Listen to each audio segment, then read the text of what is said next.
अस्सलामुअलैकुम नाज़रीन, आज की इस वीडियो में हम बात करेंगे हाई ब्लड प्रेशर के बारे में।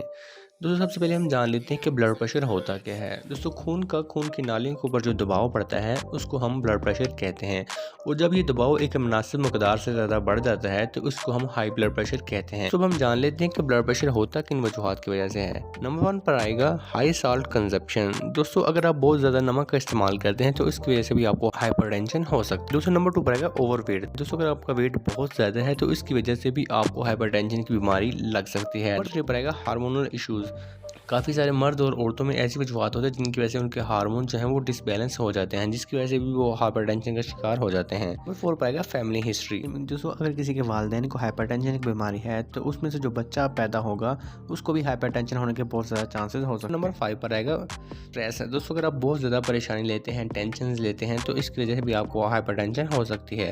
एंड नंबर 6 पर आएगा ड्रिंक टू मच अल्कोहल, यानी कि अगर आप शराब का या सिगरेट नोशी का बहुत ज़्यादा इस्तेमाल करते हैं तो इससे भी हाइपरटेंशन होने के चांसेस हो जाते हैं। 7 पर आएगा नॉट प्रॉपर स्लीप, यानी कि नींद का पूरा ना लेना है। दोस्तों अक्सर हम पूरी रात मोबाइल का यूज़ करते हैं और सुबह का 2 घंटे सोकर सुबह फिर काम के लिए तैयार हो जाते हैं, तो इससे आपकी नींद पूरी नहीं होती, जिससे बहुत सारी बीमारियां में लग जाती हैं। एक बीमारी हाइपरटेंशन भी है। दोस्तों नंबर 8 पर आएगा ओवर एज, यानी कि अगर आप 65 ईयर ओल्ड के हैं तो इसमें भी आपको हाइपरटेंशन होने के चांसेस हो जाते हैं। तो हाइपरटेंशन कुछ साइन एंड सिम्टम है जिनकी वजह से हम महसूस कर सकते हैं कि यार मे बी कि हम हाइपरटेंशन की तरफ जा रहे हैं।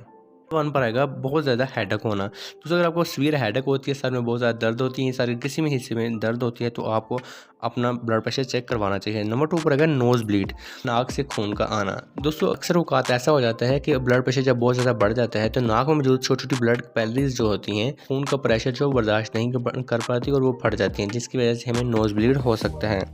दोस्तों नंबर 3 पर रहेगा कन्फ्यूजन। बंदा कन्फ्यूजन का शिकार रहता है, हर टाइम परेशान रहता है, तो ऐसे बंदे को भी अपना एक दफ़ा ब्लड प्रेशर चेक करवाना चाहिए। दोस्तों इसके अलावा हाइपरटेंशन वाले बंदे को बहुत ज़्यादा गुस्सा आता है और वो हर टाइम चिड़चिड़ापन का शिकार रहता है। 5 का चेस्ट पेन। दोस्तों हाइपरटेंशन की वजह से चेस्ट पेन होना बहुत कॉमन है, क्योंकि जब दिल बहुत ज़्यादा पंप कर रहा होता है ब्लड को तो उसकी वजह से दिल पर प्रेशर पड़ता है और चेस्ट में पेन होना शुरू हो जाता है। तो नंबर 6 पे है डिफ़िकल्टी ऑफ ब्रीथिंग। तो जब दिल बहुत ज़ोर से खून को पंप करता है तो हमें ऑक्सीजन की कमी हो जाती है। ऑक्सीजन की कमी को पूरा करने के लिए दिल बहुत ज़ोर से धड़कता है, जिसकी वजह से हमें सांस लेने में दुश्वारी हो सकती है। डायग्नोज। दोस्तों अभी हम जान लेते हैं कि हाइपरटेंशन को डायग्नोज कैसे करते हैं। नंबर 1 पर आएगा बीपी चार्ट। दोस्तों आपको 7 दिन तक अपना बीपी जो है वो सुबह और शाम को मॉनिटर करवाना होता है। अगर इसकी वैल्यू 7 दिन के अंदर 120/80 रहती है तो इसका मतलब कि आपको हाइपरटेंशन नहीं है। लेकिन अगर 7 दिन के अंदर आपकी ब्लड प्रेशर की वैल्यू जो है वो 140/90 रहती है तो आपको हाइपरटेंशन हो सकता है। Emergency treatment. अगर घर में किसी का ब्लड प्रेशर बहुत ज़्यादा हाई हो जाए तो हमें इमरजेंसी के तौर पर क्या करना चाहिए। सबसे पहले आपने 2 गोलियां घर के अंदर लाजमी रखनी है, टैबलेट कैपोटीन और टैबलेट लाइसिक्स। दोस्तों टैबलेट कैपोटीन जो है ये ब्लड प्रेशर को कंट्रोल करती है, इसको सबलिंगुअल लेना होता है, लेकिन आपका जो बीपी है वो तकरीबन डाउन होना शुरू हो जाता है। टैबलेट लाइसिक्स। दोस्तों टैबलेट लाइसिक्स का काम ये होता है कि जिस्म से एक्स्ट्रा फ्लूइड को बाहर निकालें, पेशाब को बार बार लाने में मदद देती है, जिससे बंदे का जो बॉडी फ्लूइड होता है वो कम होना शुरू हो जाता है और बंदे का जो बीपी है वो नॉर्मल लेवल पर आना शुरू हो जाता है। तो दोस्तों हाइपरटेंशन से मुताल्लिक़ अगर आपका कोई सवाल है तो आप कमेंट में पूछ सकते हैं। दोस्तों फिर मिलते हैं एक नई वीडियो के साथ, तब तक इजाज़त दीजिए।